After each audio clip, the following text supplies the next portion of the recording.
Hey guys, welcome back to my channel. If you're new, welcome. I am so happy you found us. This is Creativity and Inspiration, and I'm Lisa. I hope you're all having an amazing day. I am so happy there are so many of you that are new. That just really, it makes me so happy. So today I have a really great, simple, fast video for you, but I think you're all going to love it because it's something different that you haven't seen before. It's something easy. It's not going to cost you a lot of money. In fact, it's not going to cost you any money at all. And it's going to give your journals a totally different look than they've had in the past. So let's get into this and get started. I do, for all of you that are new, want to apologize. There was supposed to be a new video up yesterday on Sunday. Unfortunately, my daddy passed away last week. And my husband and I were gone, and we just got home yesterday. And needless to say, it's been very tough losing my daddy. He had dementia, and he was old. He was older. He was 84, but still, you know, when you're daddy's girl, it's always hard. And like I said, I appreciate all the new subs. Thank you so much.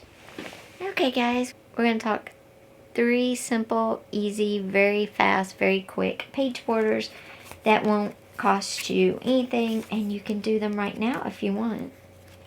The first one is just to use your handwriting as the page border. How cool does that look? I mean, it gives it a very unique look. It's very personalized because it's your handwriting, and I just think it looks amazing. You could do it in different colored inks if you wanted to. But it is very, very you. It's very personalized, and it gives it a really cool look. Okay. The second page border is just as simple as that one. And it's using a lowercase alphabet stamp set and some ink. And that's it. Now, the writing I turned the page like this and wrote sideways, okay? The letters I'm going to stamp vertical instead of horizontal. So let me get all this out. And just let me start getting some letters on here, and I'm just going to start stamping. And I'm not going to do them super dark in some. I'm going to overlap. And that's all I'm doing is just stamping down my page. And I could do every letter on here if I wanted to. I could just do a few of them. If you have words, a stamp of words, you could definitely do that if you wanted to. You could come out as far, or you could do them half hanging off the page. Like the M looks like an N because I did it half hanging off the page. But see, those are going to look good as soon as I get it all filled in. You could do these in different colors if you wanted to. Okay. And that just gives you another really cool looking but very simple way to put a page border on a page for little to no money. I'll link this little stamp set down below. It didn't cost very much at the time I got it. I'll also link these little inks I got. I love these because I got a whole bunch, and they're all different colors.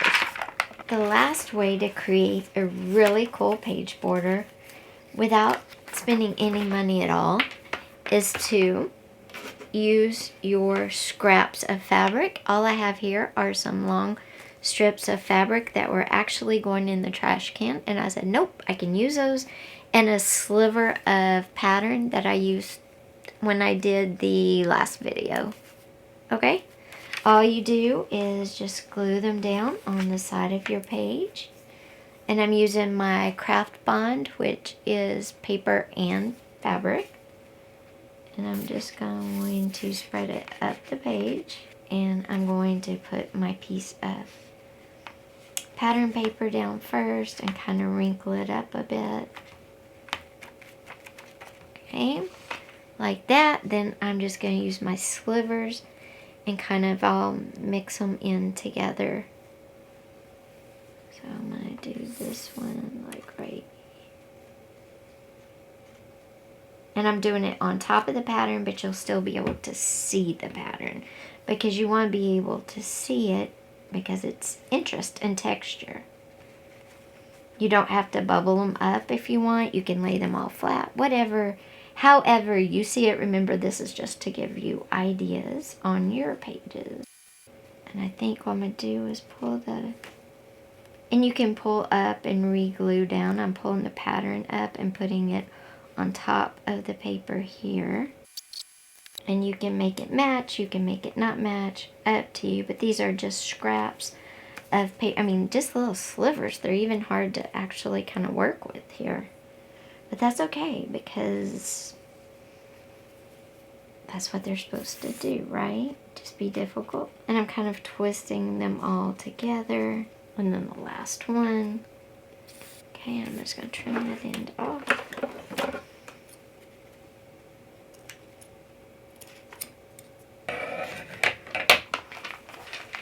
And there you go. That is just using scrap fabrics and a one sliver scrap piece of a pattern, a paper pattern. And look how cool of a border that is. So guys, I hope you enjoyed this video. I'm sorry it was so short, but just getting back from the weekend and the week I've had, I thought this was a great way to jump back into it. I hope you liked this video. If you did, please be sure and give it a thumbs up. Also, don't forget to hit that subscribe button and that little bell. We've got a lot of great videos coming. This coming week, we've got the playing card video. We have got spring ideas, spring journal ideas, ways to enhance elements of spring journals that you're just going to love. So you don't want to miss out. Thanks for being here. Again, if you're new, welcome. I am so happy you're here. I do 3 videos a week on Mondays, Wednesday, Thursday, and Saturday, Sunday. So I promise you next week I'll be back on schedule. No, I promise you this week I'll be back on schedule. Thanks again, and don't forget to hit that thumbs up, that subscribe, and that little bell and select all. See you next time. Bye.